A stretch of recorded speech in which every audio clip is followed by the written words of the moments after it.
Shri Jyoti films and music की प्रस्तुति।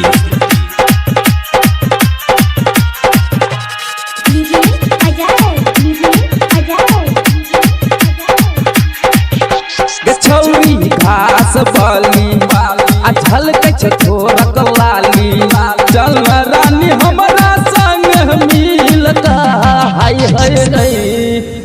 छिटा भैर घास दे पौछी लगा गछौरी घास बाली झलकै छोरक लाली गछौरी घास बाली झलकै छोकानक बाली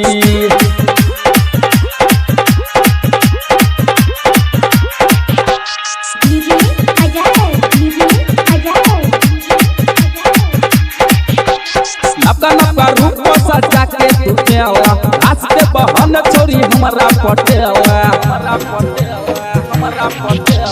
नपका रूप सजा के तुझेवा आस्ते बहन छोरी हमरा पटेवा चल रानी कही तब वकील का हाय हाय हाय छिटा भैर घास दे पौछी लगा गछौरी घास बाली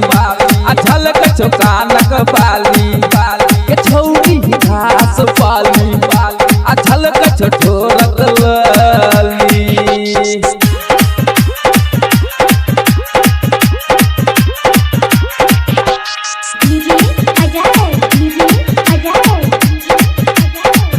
चल छबारी झारी छाती उतान गई तोड़ दे तो राहुल भैया भारत मचान गया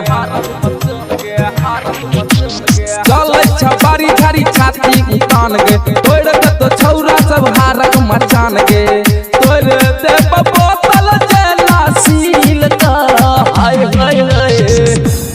छिटा भैर घास दे पौछी लगा गछौरी घास बाली झलकै छोरक लाली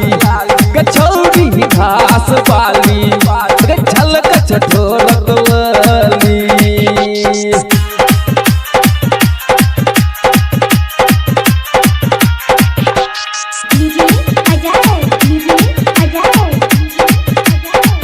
घास घास कर नहीं काटनी कर प्रदीप बिहारी के पकड़नी घास घास कर नहीं काटनी कर प्रदीप बिहारी के पकड़नी छोड़े चल रानी हमरा संग मिलता हाय हाय हाय छिटा भैर घास दे पौछी लगा गछौरी घास बाली झलकै छोरक लाली गछौरी घास बाली